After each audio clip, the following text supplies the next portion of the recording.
আর আরজি করের ঘটনায় অভিযুক্ত জিৎ বিশ্বাস। কে এই জিৎ বিশ্বাস?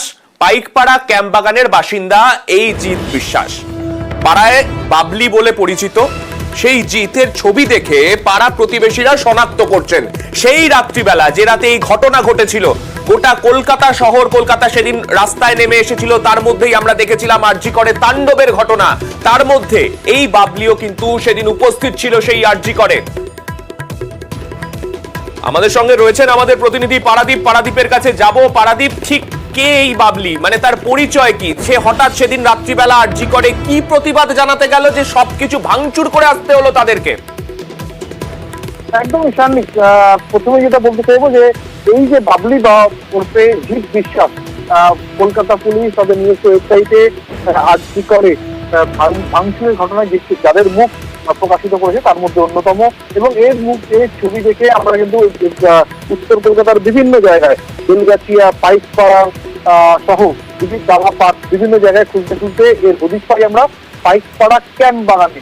পাইকপাড়া ক্যাম্পবাগানে যখন আমি পৌঁছই এবং সেখানকার যারা পুরনো বাসিন্দা তাদের এই ছবি দেখাই, তখন তারাই বলে যে হ্যাঁ, এই ছেলেটিকে তারা চেনে। তারা পাইকপাড়া থার্ড রো ক্যাম্পবাগানে এর বাড়ি এবং ছেলেটির বাবার একটি চায়ের দোকান রয়েছে এবং ছেলেটি এলাকায় খুব একটা বেশি মেলামেশা করে না।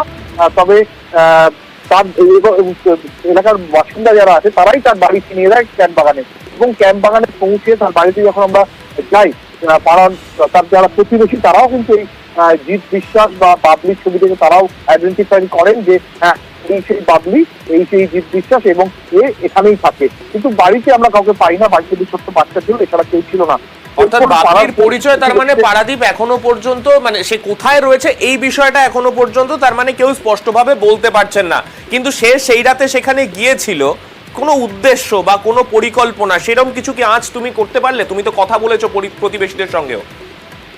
একদমই সামনে সেই বিষয়টা যে আসছিলেন যে আমরা তারপর তার সেখান থেকে শিফট করে তার বাবার চায়ের দোকানে পৌঁছে পাইকপাড়ায় এবং তার বাবাও তার ছবিটি দেখে আইডেন্টিফাই করেন যে ইনি তার ছেলে, এর নাম বাবলি। সেদিন রাত্রে সে অবশ্য তার বাবা স্বীকার করে নেয়, কিন্তু তিনি এই বাবলি জড়িত সেটা তিনি বিশ্বাস করেন না। এবং ওই দিন রাতে ভাঙচুরে বাবলি বা জিৎ বিশ্বাস বাড়ি ফেরে, তখন তাকে তার বাবা মা বকাবকি করে।